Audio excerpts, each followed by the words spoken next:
Hello दोस्तों। आज हम आपको फिजिक्स में क्लास 11th का प्रोजेक्टाइल मोशन बताने जा रहे हैं। प्रक्षेप्य गति जो कि कक्षा 11 में यूपी बोर्ड में है। तो ये प्रोजेक्टाइल मोशन होता क्या है?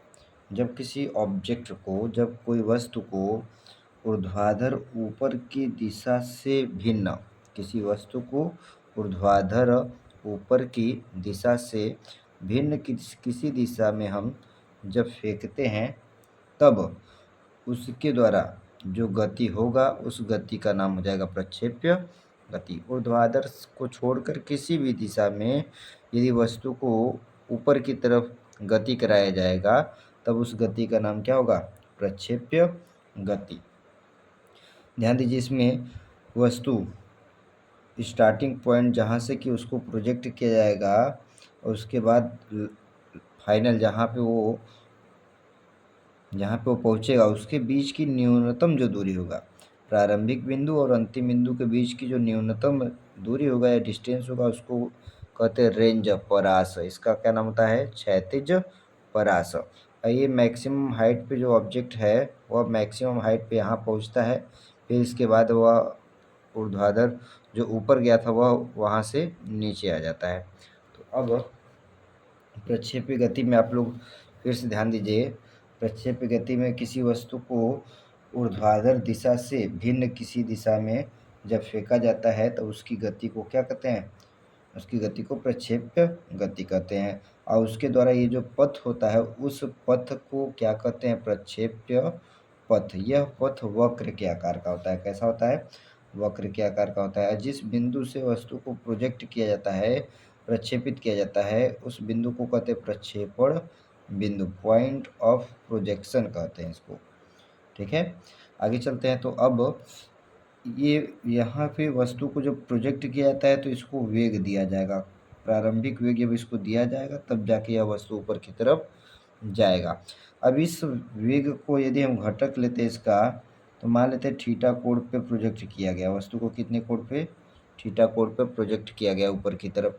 तो इस प्रारंभिक वेग u का जो घटक है वह दो घटक हो जाएगा, एक क्षैतिज घटक, दूसरा ऊर्ध्वाधर घटक।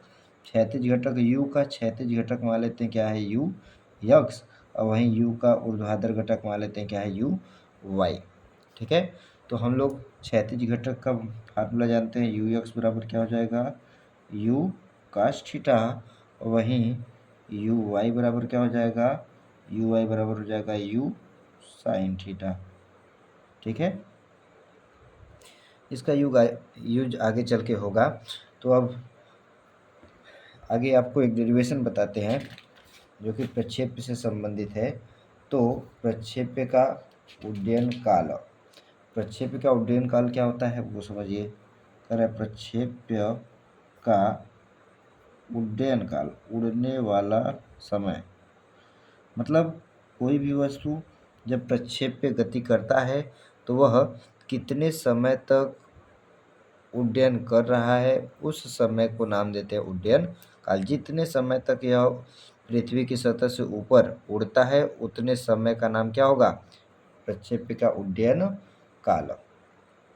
ठीक है, तो अब इसमें हमको करना क्या है? उड्डयन काल निकालना है। मान लेते हैं कि इसके प्रारंभिक बिंदु से अधिकतम ऊंचाई पर पहुंचने में लगा समय मान लेते हैं क्या है? स्मॉल टी है। वस्तु की प्रारंभिक स्थिति जहाँ से इसको प्रक्षेपित किया गया था वहाँ से मैक्सिमम बिंदु मान लेते हैं ये पी है, अधिकतम ऊंचाई पे जो पहुँचा है, मैक्सिमम हाइट जो पी है, यहाँ पे पहुँचने में इसको लगा समय कितना है? स्मॉल टी समय लग रहा है। तो जब स्मॉल टी समय में यह मैक्सिमम हाइट पे पहुँच रहा है तो उतने समय में यह नीचे भी आएगा। तो कुल टाइम कितना हो जाएगा? उड्डयन काल, टोटल उड्डयन काल हो जाएगा टी और टी मिलके 2t। तो हम क्या करेंगे? स्मॉल टी का मान निकाल लेंगे और उड्डयन काल के लिए टोटल टाइम कितना हो जाएगा? 2t। तो इसमें गति का प्रथम समीकरण लगाते हैं। तो गति का प्रथम समीकरण क्या कहता है? v बराबर u प्लस at कहता है। अब चूंकि मैक्सिमम हाइट पर ऑब्जेक्ट का जो वेग होगा वह अंतिम वेग क्या हो जाएगा? 0। अधिकतम ऊंचाई पर अंतिम वेग क्या हो जाएगा? 0। ये 0 ले लेते हैं। ठीक, अब चूंकि मैक्सिमम हाइट पे जब चल रहे हैं तो ये हाइट की बात हो रही है। ये जो वेग लिया जाएगा प्रारंभिक वेग, इसका कौन सा घटक लिया जाएगा, चूंकि हाइट की बात हो रही है, ऊपर जाने की बात हो रही है। जब ऊपर जाने की बात होगी तो वेग का कौन सा घटक लेंगे, ऊर्ध्वाधर घटक, क्या हो जाएगा, यू वाई।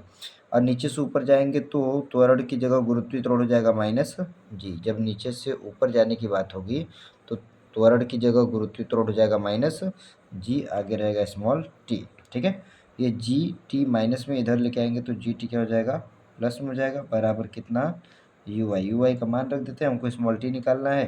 तो small t is equal to u i का मान कितना, यू साइन थीटा, ठीक, फिर बटे जी इधर आ जाएगा तो बटे जी। तो उड्डयन काल के लिए अब इसमें क्या कर देंगे, 2 से मल्टीप्लाई कर देंगे। कुल उड्डयन काल, कुल उड्डयन काल capital T is equal to कितना, 2 स्मॉल टी। क्यों, क्योंकि प्रारंभिक बिंदु से ये मैक्सिमम ऊंचाई पे आधी दूरी जो चला था, उस आधी दूरी में चलने में लगा समय स्मॉल टी है, तो टोटल दूरी चलने में कुल कितना समय लग जाएगा, स्मॉल टी में 2 से मल्टीप्लाई कर देंगे, क्योंकि आधा दूरी स्मॉल टी है तो पूरा दूरी टू टी हो जाएगा। तो टू टी हो गया। अब टू टी का मान रख दो यहाँ पे, तो T is equal to then काल टी इज इक्वल टू कितना हो जाएगा, जब स्मॉल टी का मान यहाँ से रखेंगे तो कितना हो जाएगा, टू टी का मान कितना, यू साइन थीटा बटे जी। तो उड्डयन काल का मान हो जाएगा 2u sine theta upon g, 2u sine theta upon g. I hope आपको समझ में आया होगा।